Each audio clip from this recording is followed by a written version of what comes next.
Chad Hines, Willow Creek Kennels, here this evening with Honker, and we're going to stem off these other videos we were just working with the woe post and the steady to release training.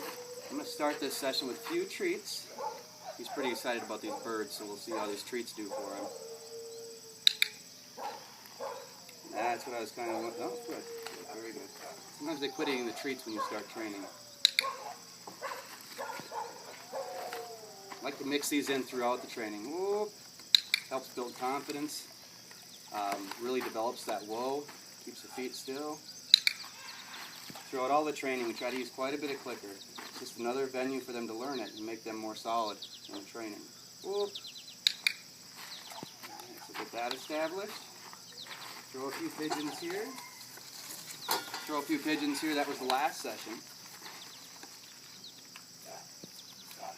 We can do a lot of varieties. We can do quite a bit of different training throughout this. Getting the birds close to them here, as we did in the last video. Really working that style.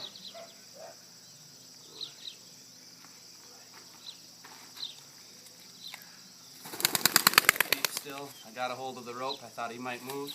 I'm going to try to be one step ahead of your dog. We're going to concentrate on is keeping him still. Now this guy's got a lot of drive. So what I'm going to use is a little bit of stim here to settle him down. Whoop.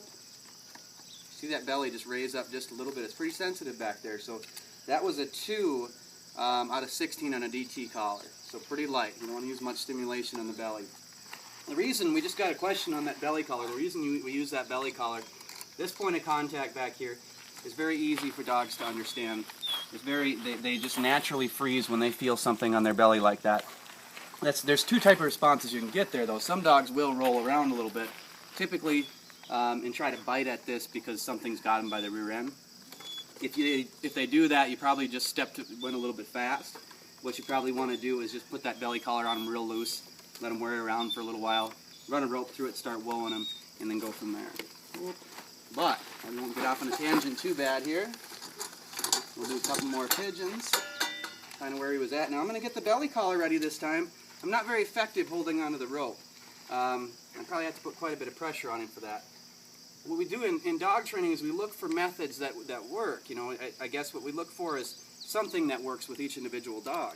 So if I get my number 2 ready and I release this bird straight away so he doesn't go side to side.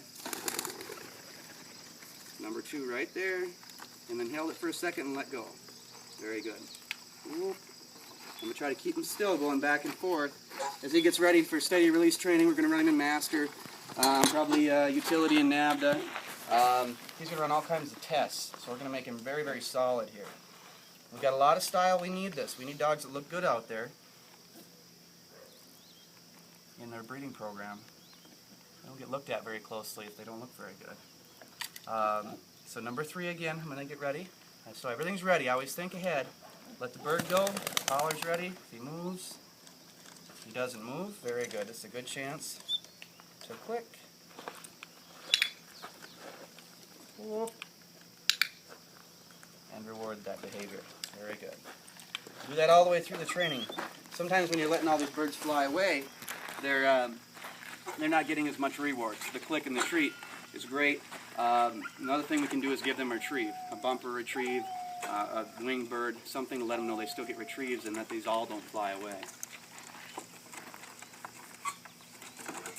Very good. Very good. Well, we burned up that session already. The next session we're going to do more bird launcher and start introducing the launcher and the beep to them. Whoop. So get your collar ready. Number 2, everything's set. He stands nicely. Still have the collar ready just in case. We'll mark that behavior.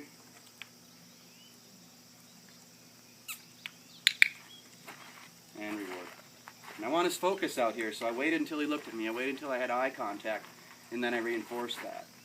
Marked it and reinforced it.